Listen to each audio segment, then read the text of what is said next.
맺는 기쁨의 한 해, 올해 우리 교회 주신 표에 따라 열매 시리즈로 지난주부터 말씀을 나누고 있습니다. 우리 지난주는 마음을 정합시다. 오늘은 두 번째 시간으로 씨앗을 뿌립시다. 이제 이런 제목인데요. 시편 126편 하나님의 말씀입니다. 우리 한 절씩 교독하도록 하고 마지막 절은 같이 합독하겠습니다.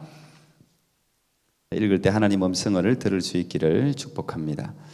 여호와께서 시온의 포로를 돌려보내실 때에 우리는 꿈꾸는 것 같았도다.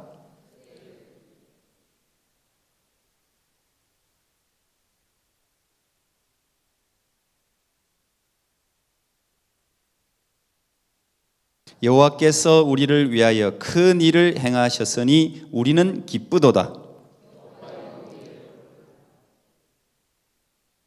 눈물을 흘리며 씨를 뿌리는 자는 기쁨으로 거두리로다. 울며 씨를 뿌리러 나가는 자는 반드시 기쁨으로 그 곡식단을 가지고 돌아오리로다. 아멘. 예, 오늘 찬양대도 기쁨의 찬양을 불러주셨는데 우리 옆 사람 앞뒤 한번 인사하겠습니다. 웃으면 복이 옵니다. 인사하겠습니다. 웃으면 복이 옵니다. 웃으면 복이 옵니다. 예. 올 한 해는 하여튼 얼굴에 웃음이 떠나지 않는 복이 있기를 축복합니다. 아직 겨울이 지나지는 않았습니다만은 이번 겨울을 지내면서 저는 개인적으로 좀 두려움이 있었습니다. 캐나다에 57년 만인가 찾아온 한파, 대단히 추웠죠. 체감 온도가 마이너스 35도까지도 내려간 적이 있었습니다. 제가 그 차에 주유를 하기 위해서 그때 모자를 쓰지 않고 그 주유하고 또 창문이 너무 더러워서 잠깐 닦는데 한 10분 정도 된 것 같은데, 야, 정말 이 뇌가 얼겠구나 이런 생각이 들더라고요. 뇌가 어는 것 같더라고요. 그렇게 춥더라고요. 한 10분 있었는데, 지난 또 오타와의 수련회 때문에 잠깐 갔었는데 그 비행 시간은 뭐 1시간도 채 되지 않습니다. 근데 가고 오고 제가 기다리는 시간을 건 한 4-5시간을 보냈어요.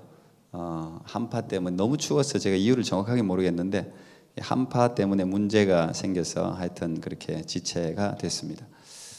그래서 이게 1년 내에 있으면 아주 힘들 거예요. 그래서 지구 전체가 얼 수도 있겠다. 지구 전체가 빙하기가 올 수도 있겠다.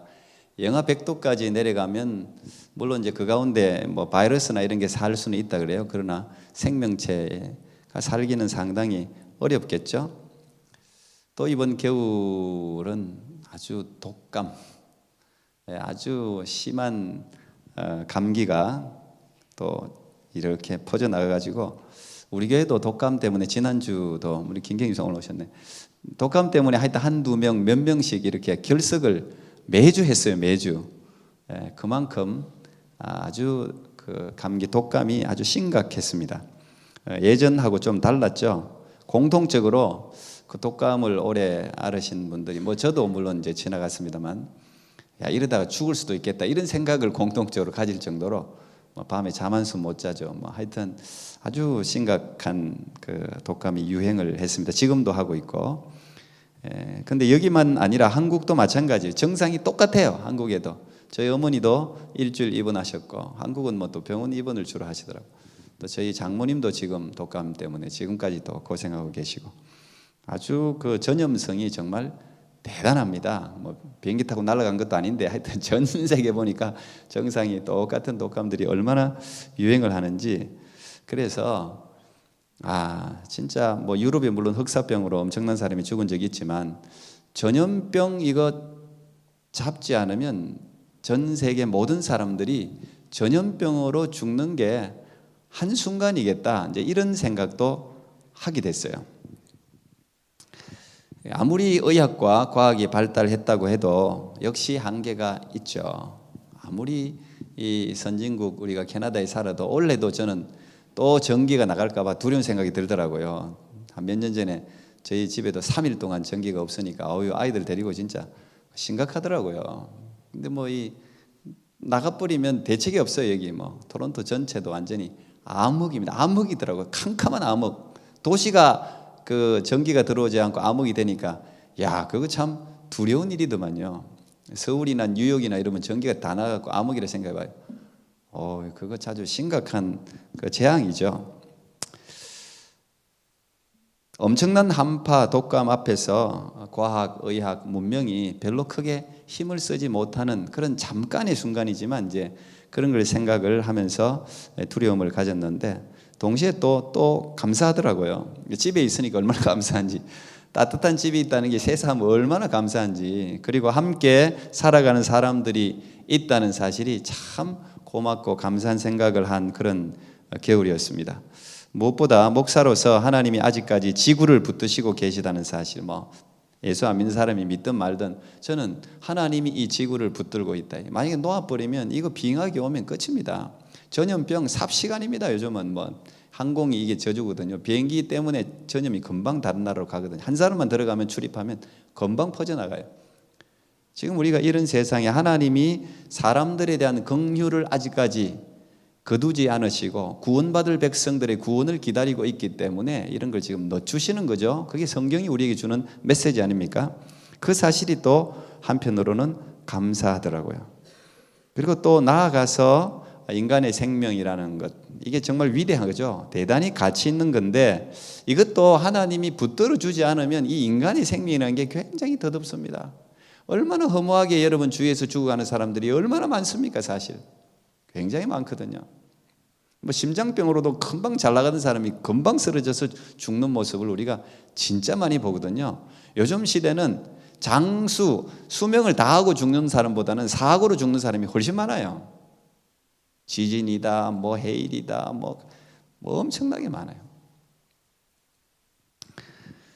하나님이 우리의 연약한 생명을 붙들어 주시고 보호해 주실 때 정말 우리가 이 소중한 생명을 가치 있고 의미 있는 삶에 잘 투자하면서 살아야 되겠구나. 저는 개인적으로 이 겨울에 여러 가지 참 주위에서도 아픈 분들을 우리 성도님들도 마찬가지 보면서 그런 생각을 더 하게 되었습니다. 하나님이 지금 여러분의 삶을 다 붙들고 계신 거예요. 안 붙들고 있으면 이게 한순간이 한순간 사실. 때때로 사람은 이처럼 가끔씩 특별한 고통과 아픔을 겪어봐야 생기는 감사와 환희가 있어요. 평소에는 잘 몰라요. 그런데 어둠 가운데로, 고통 가운데로, 겪어보지 못한 어려움 가운데로 들어갔을 때 그때 평소에 생각하지 못하던 감사, 환희, 기쁨 이런 게 생겨요. 참 역설적이죠. 진짜 큰 기쁨은 큰 고통 속에서 원래 탄생하는 법입니다. 깊은 고통. 오늘도 우리 송윤숙 권사님 기도하시는 이제 은퇴 어른들이 참 소중합니다. 어른들을 무시하면 안 돼요. 노인들 밀어내면 안 됩니다. 그분들이 가지고 있는 자산.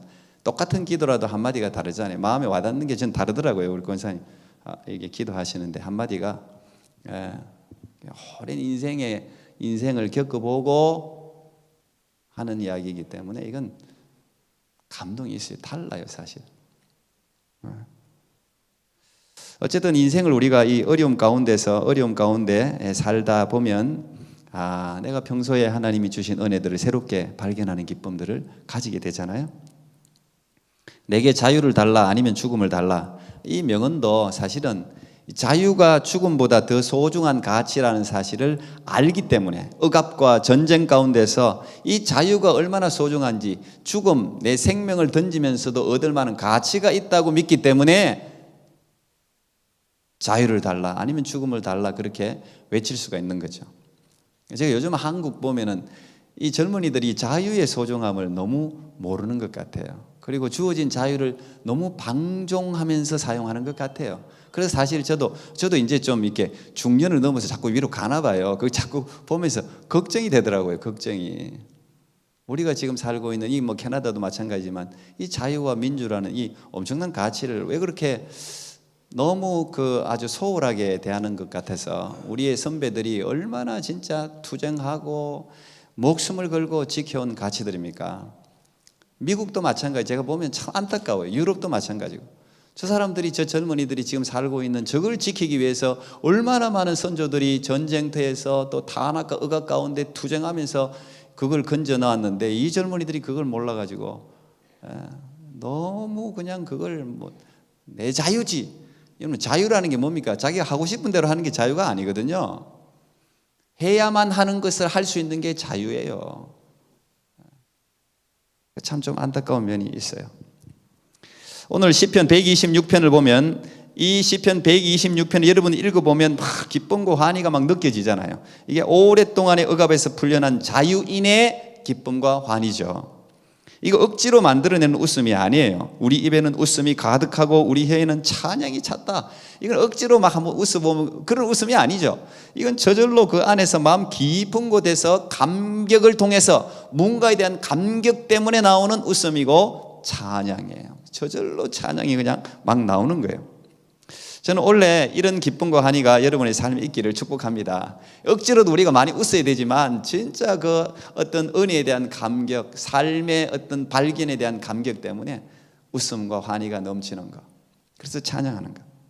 대부분 학자들은 이스라엘이 바벨론에서 70년 포로 생활을 하고 난 이후에 고레스 왕이 돌아가도 된다는 칙령을 내려서 이제 1차, 2차, 3차에서 이스라엘 백성들이 바벨론에서 포로 되어 있다가 이제 예루살렘으로 돌아갈 때, 그때 1차 포로 귀환하는 분들이 성전으로 올라가면서 불렀던 시다, 이제 이렇게 주로 대체적으로 이야기를 합니다.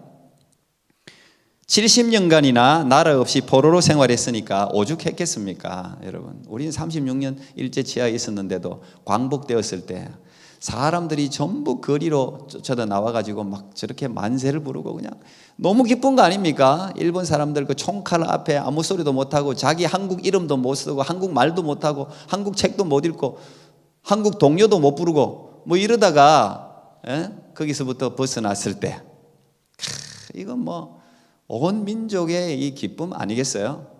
오늘 이스라엘 백성들이 가지고 있는 이 기쁨과 우리 한국 사람들은 성경을 이해하는데 다른 민족보다는 좀 이 이스라엘의 역사가 우리 한국인들의 역사와 맥을 같이 하는 게 굉장히 많기 때문에 절기도 그렇고 이해도가 빨라요. 그래서 예수를 더 잘 믿는지도 모르겠어요. 어쨌든 그것도 복이라고 생각하는데, 특히 지금 70년 동안 생존이 10대에 끌려가가지고, 가령 다니엘 같이 10대에 끌려가가지고 70년 동안 생존해 있다가 거의 나이가 80, 90대 가지고 돌아온, 1차로 돌아온 사람들은 대체로 그런 사람들이에요. 그냥 나는 죽어도 조국에 가서 죽겠다. 그래서 그 노구를 이끌고 예루살렘으로 돌아간 사람들, 그 사람들의 그 노인들의 그 어르신들의 감격은 뭐 말할 것 없겠죠. 얼마나 감격스럽겠습니까? 오직 이 날만 꿈꿨는데 내가 언제 조국에서 나는 죽고 싶다.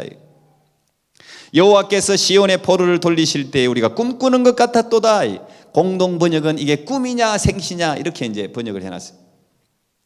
얼굴에 웃음을 숨길 수가 없죠. 저절로 웃음이 터져 나오고 입에 찬송이 터져 나오죠. 오늘 보니까 이방인들도 3절에 저들이 믿는 하나님이 놀라운 일을 행하셨다 이렇게 칭찬하잖아요. 대사를 행하였다. 개역성경에는 대사, 큰 일을 행했다. Great thing, 큰 일을 행했다.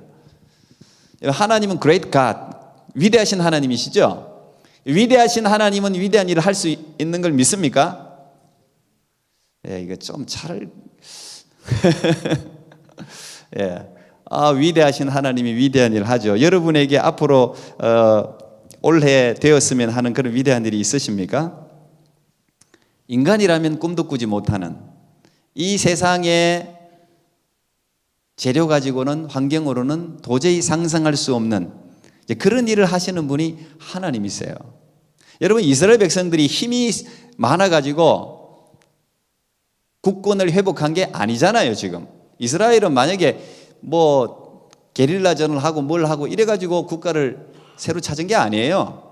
이건 순전히 하나님의 역사로 예레미야에게 예언한 대로 70년 후에 돌아가리라고 예언한 대로 그냥 갑자기 고레스라는 왕이 나와가지고 그냥 정책을 바꾼 것뿐이에요. 하나님의 역사로 포로들은 돌아가도 된다. 그 한마디에 돌아간 거예요.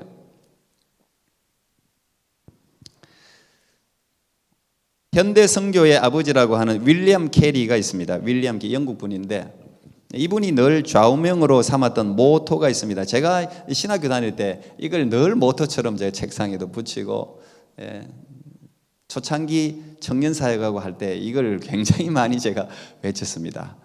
근데 요즘은 잘 못 외치겠더라고요. 이게 뭔지를 제가 알아서 그런 것 같아요.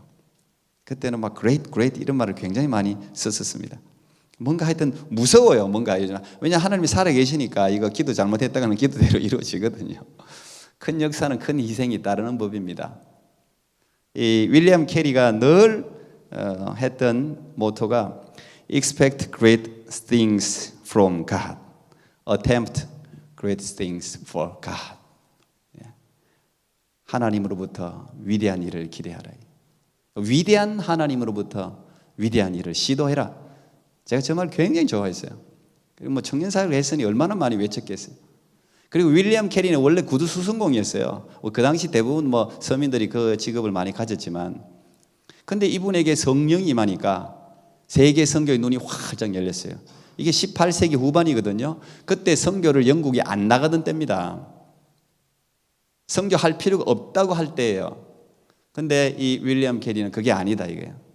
이사야 54장 말씀을 가지고 설교하면서 자기가 선교사로 나가잖아요. 어디로? 인도로 나갔습니다. 인도로. 그게 뭐 1790 몇 년도입니다. 하여튼.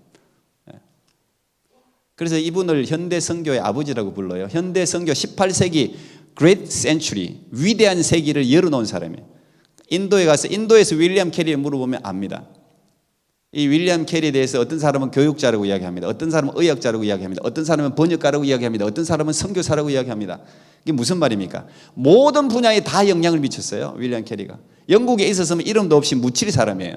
그냥 구두나 수선하고 고칠 사람인데 하나님의 성령이 임하니까 불을 받아서 그 인도 거의 선교사가 들어가지 않는 그곳에 그 당시 가서 인도의 사람들 그 미개한 사람들을 막 깨웠어요. 그리고 선교를 활짝 열어놨죠. 여러분 하나님은 오늘도 위대한 일을 하시는 분이십니다. 도저히 우리가 꿈꿀 수 없는 일을 하나님 하실 수가 있어요. 이걸 믿는 사람에게는 그렇게 될 줄 믿습니다. 이 본문을 워렌 워즈비라는 목사님은 이 본문은 바벨론 포로 귀환 때 적힌 게 아니라 열왕기하 18장 19장에 나와 있는 열왕기하 18, 19장에 보면 아수르, 바벨론이 일어나기 전에 중동 지역을 제패했던 아수르가 제패하고 있을 때 산헤립이라는 왕이 그 당시 유다의 왕이 히스기야였는데 다른 나라는 다 조공을 바치는데 히스기야는 믿음이 있는 왕이에요. 조공을 바치지 않았어요. 그러니까 괘씸해서 예루살렘을 포위하고 조롱하고 하는 장면이 나와요. 굉장히 디테일하게 표현되어 있어요. 이 히스기야가 사라 대신을 보내가지고 너희가 믿는 하나님이 진짜 하나님이면 나와서 한번 큰 소리 치라 그래봐. 막 엄청나게 조롱했습니다. 마치 골리앗이 조롱하듯이 엄청나게 조롱했어요. 근데 히스기야가 그때 하나님 앞에 기도하면 자기가 도저히 이길 수가 없으니까 포위하고 그냥 몇 달, 몇 년 이렇게 있으니까 예루살렘은 흉년이 찾아오고 그냥 사람들이 먹을 게 없고 이제 그런 거예요. 근데 히스기야가 이제 기도를 했습니다. 하나님께 기도를 했을 때 그때 선지자가 이사야입니다. 이사야 선지자가 하나님의 음성을 듣고 전달하는 내용이 열왕기하 19장에 그대로 기록되어져 있습니다. 두려워 마라, 염려하지 마라. 그러면서 하나님이 한순간에 어느 날 한밤에 열왕기하 19장 마지막 절에 보면 여호와의 천사가 나와서 하룻밤에 아수르 군사 18만 5천 명을 죽여버립니다. 18만 5천 명이 죽으니까 이 아수르 왕이 퇴각을 합니다. 그리고 퇴각하고 아수르 그 나라에 가서 또 죽습니다. 이제 그 장면이 거기에 기록되어져 있는데 오늘 본문은 그때의 사건이다. 이제 이렇게 그 목사님은 이야기를 해요. 왜냐하면 이 구원의 사건은 갑자기 일어난 사건이기 때문에, 그리고 시온의 포로 예루살렘에 국한되어 있기 때문에, 그리고 이방인들이 이 일을 보고 박수를 쳤단 말이에요. 바벨론 포로 귀환 올 때는 이방인들이 박수 치지는 않았잖아요. 이미 예정된 것이고 오히려 방해했죠. 어쨌든 뭐 바벨론 포로 70년 이후에 돌아와서 기록된 시든 아니면 히스기야 왕 때 아수르로부터 갑자기 구원을 받아서 지어진 시든 간에 분명한 것은 하나님이 놀라운 구원을 이스라엘에게 행했다는 거예요. 하나님의 특별한 방법으로. 그래서 이들은 기뻐하는데 그 기쁨은 그냥 막 즐거움만은 아니에요. 웃음과 함께 마음 깊은 곳에 눈물이 있어요.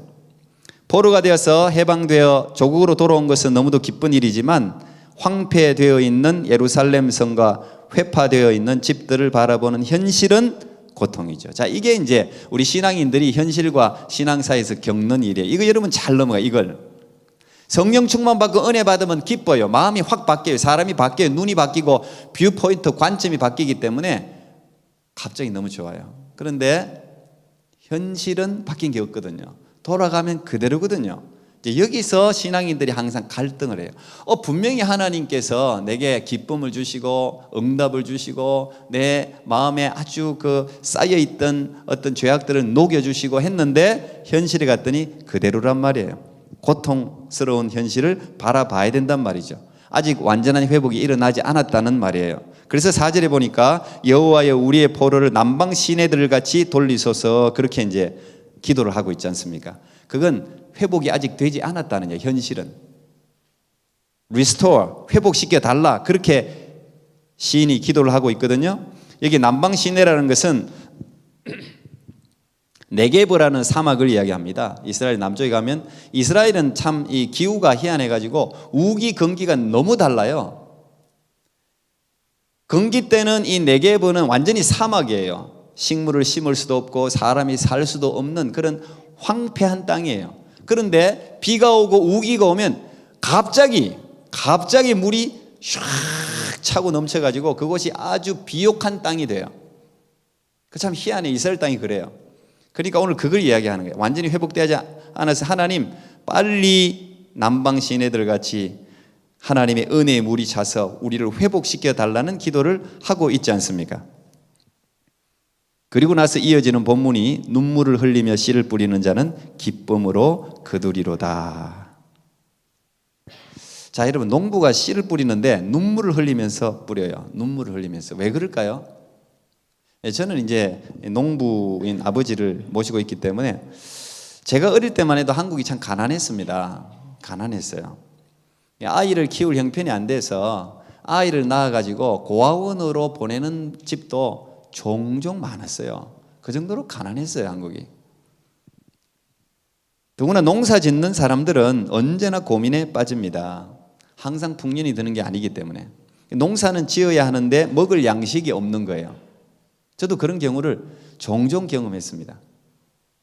남아있는 씨앗을 양식으로 먹느냐, 이걸 씨앗으로 논에 뿌리느냐, 농부들의 고민입니다. 현실적인 고민입니다.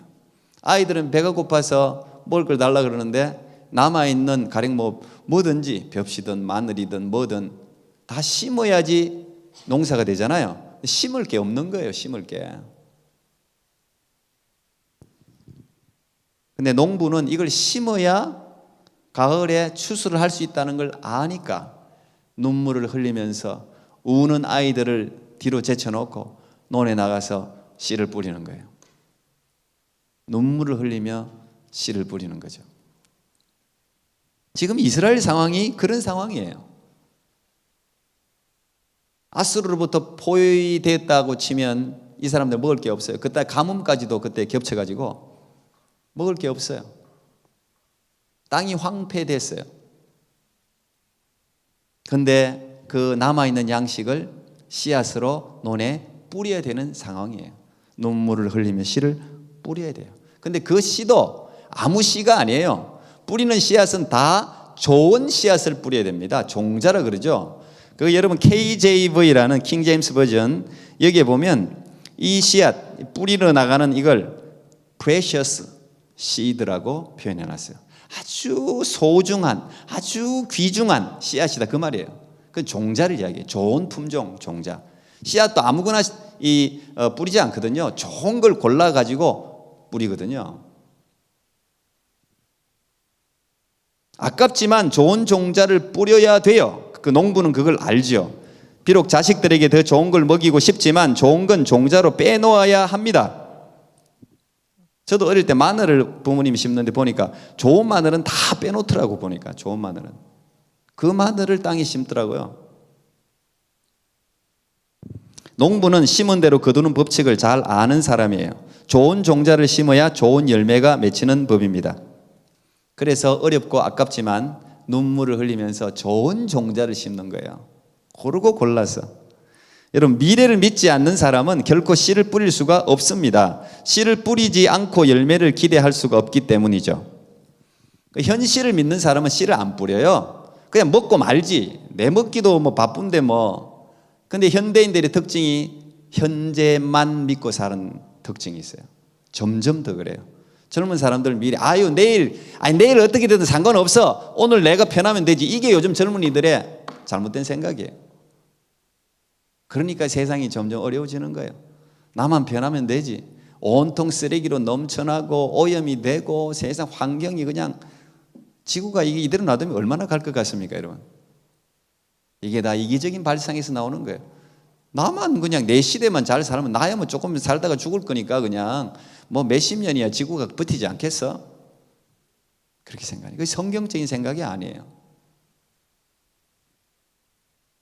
교육뿐 아니라 국가 정책마저도 미래에 잘 투자하지 않는 것 같아요. 현대인들은 조급해서 기다리지를 잘 못해요. 근데 여러분, 우리 크리스찬들은 타고난 기다리는 사람들이에요. 태생적으로. 크리스찬이라는 말 자체가 기다릴 줄 아는 사람들이에요. 우리는 예수 그리스도의 재림을 기다리고 있잖아요, 지금. 그렇잖아요. 그 말은 크리스찬은 미래를 믿는 사람들이라는 이야기입니다. 씨앗을 뿌린다는 것은 미래를 믿어요. 농부들이 가을을 기다리고 믿기 때문에 눈물을 흘리면서 내가 지금 배가 고프고 아이들이 힘들어도 씨앗을 심는 거예요. 그 하나의 씨앗이 100배, 200배 열매를 거둘 것을 믿기 때문에 심는 거죠. 하나님의 기적은 갑자기 일어날 수 있지만 씨앗이 열매를 맺는다는 것은 기다리는 사람들에게만 주어집니다. 갈라디아서 6장 7절에서 9절까지 보니까 사람이 무엇으로 심든지 그대로 거두리라. 자기의 육체를 위하여 심는 자는 육체로부터 썩어질 것을 거두고 성령을 위하여 심는 자는 성령으로부터 영생을 거두리라. 우리가 선을 행하되 낙심하지 말지니 포기하지 아니하면 때가 이름에 거두리라. 이게 성경이 우리에게 주시는 메시지예요. 법칙이에요. 심지 않고 거둘 수는 없어요. 그래서 농부는 심는 거예요. 눈물을 흘리며 심는 거예요. 그리고 심으면서 열매를 바라보면서 기다리는 거죠. 심으면서 그래, 지금은 배가 고프고 지금은 힘들고 어렵지만 이게 봄이 지나고 여름이 지나고 가을이 지나면 저 배고픈 우리 아이들에게 먹일 수 있어. 더 많은 추수가 와서 힘들고 어려운 사람들은 먹일 수 있어. 그걸 미리 바라보잖아요. 이게 믿음 아닙니까? 이게 믿음이잖아요. 이게 믿음이잖아요. 그리스도인이 이런 사람들이잖아요. 그리스도인들이 씨를 뿌리고 심는 사람들이에요. 기다리는 사람들이에요. 하늘을 바라보면서 사는 사람들이 농부고 그리스도인들이에요. 요즘 현대인들은 진짜 이 기다림을 배워야 됩니다.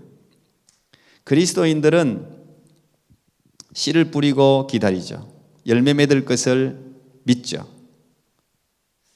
제가 우리 교회에서도 자주 부르는데 찬양 중에 복음성가 중에 이게 고형원 씨가 굉장히 많이 찬양을 많이 지었습니다. 작곡했습니다만 우리 교회에서 자주 부르는 게 딱 고형원 씨. 제가 제 스타일이더라고요. 딱 보니까 고형원 씨 곡이 주로 제 스타일이더라고 보니까. 알고 부른 건 아닌데 부르고 참 좋다 생각하면 그분이 지은 게 굉장히 많더라고요. 우리 오늘 눈물로 한 알의 씨앗을 심는다.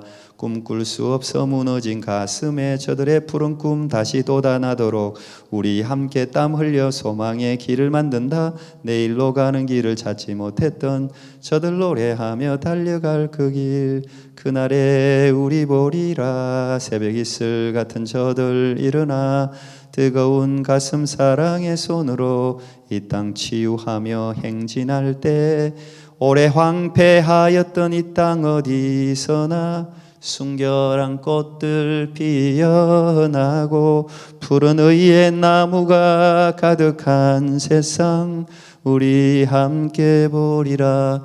이 찬양 참 좋아하거든요. 근데 이 찬양이 어떻게 지어졌냐 보니까 이 고영원 씨가 크리스찬 교사들을 위해서 작곡했더라고요. 이게 교사들은 교육을 담당하는 사람들이잖아요. 교육은 백년지 대계잖아요. 씨앗을 뿌리는 작업이잖아요. 사실은 거둘 수가 없거든요. 자기가 뭐 아무리 그냥 애들한테 희생하고 헌신하고 교육하고 기도하고 해줘도 그 아이의 열매를 사실 보기는 드물어요. 그러나 심어야 된단 말이에요. 그러나 뿌려야 된단 말이에요. 오늘 우리 눈물로 한 알의 씨앗을 심는다. 꿈꿀 수 없어 무너진, 도저히 현실을 보면 꿈꿀 수가 없어요. 내일이 있겠나 말이지. 이 현실을 보면 내일이 있겠나, 내가 이 작은 힘으로 뭘 한다고 뭐가 바뀌겠나. 많은 사람들이 이런 생각 때문에 주로 포기합니다. 선량한 생각을 가지고 있는 사람들이. 저도 그런 적이 참 많아요. 근데 하나님의 일은 그렇지 않더라고요. 심어야 돼요. 나 혼자라도 상관없어요. 하나님이 기억하면 되는 것이고, 하나님이 역사하시면 붙들어 사용하는 것이고, 아니면 하나님이 역사를 주관하시기 때문에 하나님이 뜻대로 이끌어 가시죠. 가정이든 나라든 뭐 학교든 뭐든 간에 다 이 가사를 넘어져요. 오래 황폐하였던 이 땅 어디서나 순결한 꽃들 펴. 아무리 오래 황폐되어 있어도 씨앗이 썩어서 열매가 맺어집니다. 땅을 뚫고 푸르고 푸른 새싹이 올라옵니다. 반드시 우리의 눈물이 헛되지 않은 날이 찾아온다는 거예요. 여러분, 우리나라를 딱 보면 알아요. 우리나라를. 여러분, 선교사님들이 얼마나 그 우리나라에 처음 갔을 때 여러분 언더우드의 그 시 기도 아시잖아요. 여러분, 이 미개한 이 땅, 그 언더우드의 시를 한번 여러분 읽어보십시오. 기도문을. 이 사람들이 과연 바뀔까 말이야. 맨날 술 담배에 젖어 있는, 그때도 그 언더우드 선교사의 눈에는 우리나라는 술, 도박, 담배가 얼마나 많았는지 그냥 완전 팽배해 있었어요. 우리나라가. 이 땅에 이 사람들이 도저히 깨어날 수 있을까? 그런데 그 엘리트 선교사들이 얼마나 많이 가서 조선에 가서 우리나라에 가서 심었습니까? 그게 다 심는 거잖아요. 1884년부터 시작해서 계속 심었잖아요. 그리고 그들이 한 게 무엇입니까? 교육이었습니다.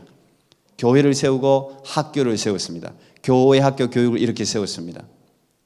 대부분 다 우리나라가 크리스찬 학교들로 시작됐잖아요. 다. 지금은 뭐 일반 학교가 더 강해졌지만 크리스찬 정신으로 세운 그 학교에서 배출된 인물들이 사실은 우리나라의 중심적인 역할을 얼마나 많이 감당했는지 몰라요. 그게 심는 거예요. 심는 거. 심는 거. 여러분, 올 한 해 여러분 어떤 씨앗을 뿌리시겠습니까? 이 열매를 맺으려면, 이게 열매면 구호로 그치면 안 되고, 열매를 맺으려면 뭔가, 일단 지난주에 제가 마음을 정하자 그랬어요. 오늘 씨앗을 뿌리지 않으면 여러분 올 2018년 12월 31일 똑같아요. 씨앗을 뿌려야 돼요. 저는 여러분들이 감사의 씨앗을 많이 뿌릴 수 있기를 축복합니다. 그러면 더 큰 감사 열매가 맺어지게 되어 있어요. 특별히 친절의 씨앗을 뿌리면 좋겠어요. 친절. 그러면 뜻하지 않은 열매를 거두게 될 거예요. 제가 최근에 신문이 다 다른데 하여튼 두 군데서 봤는데, 레스토랑에서 일하는 종업원이 일을 하다 보면 손님들이요, 저도 우리 유학생들 중에 식당에서 일하는 청년들이 우리 교회도 많거든요. 그리고 그 청년들이 딱 싫은 손님, 좋은 손님을 구별하더라고. 일단은 좋은 손님은 팁 많이 주는 손님, 싫은 손님은 팁 안 주면서 엄청 많이 시키는 손님들이 있대요. 근데 그게 장로님이든 뭐 목사님이든 이제 권사님 막 교회 이야기할 때 제일 싫대요. 엄청 인색하면서 뭘 가져와라 하는데 보니까 막 기도하고 교회 이야기하면 자기 너무 싫대요. 우리 유학생이 저보고 하는 이야기예요. 그래서 여러분들 어디 가면 교회 이야기 할 것 같으면 팁을 많이 놓으시기 바랍니다. 안 그러면 절대 교회 이야기 하지 마세요. 절대 척을 하지 마세요. 근데 이 레스토랑에도 참전 용사 중에 한 노인이 몇십 년을 계속 오는 노인이 있었어요. 근데 이 종업원들이 다 싫어해. 단골이야. 단골인데 이분은 올 때마다 짜증 부리고 불평하고 뭘 시키는 게 많고, 하여튼 종업원들이 제일 싫어하는 혐오 대상 1위예요. 그분만 들어오면 다 싫어해. 또 뭐 잘못하면 막 호통을 치니까.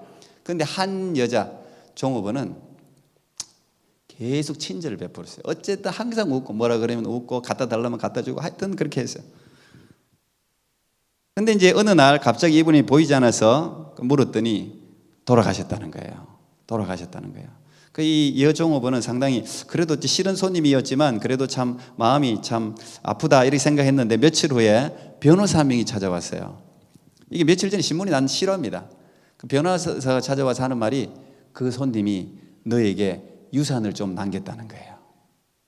왜 그러냐 했더니 자기가 사실 마음으로 표현하고 싶었는데 그런 분들은 표현을 잘 못하거든요.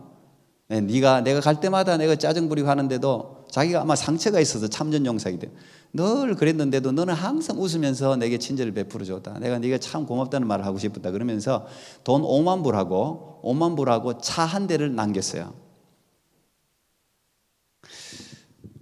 친절하게 살면 떡이 떨어질 줄 믿습니다. 오늘부터 의도적으로라도 그렇게 살아요. 그러다 보면 좋은 일이 일어나는 거예요. 그 다음에 봉사의 씨앗을 뿌리면 좋겠어요. 그러면 수고의 떡을 먹어요. 이 안타까운 소식인데 1월 13일 얼마 전이죠. 탄자니아, 아프리카 탄자니아에서 31살 김나라라는 분이 죽었습니다. 31살이 죽었으니까 참 안타깝죠.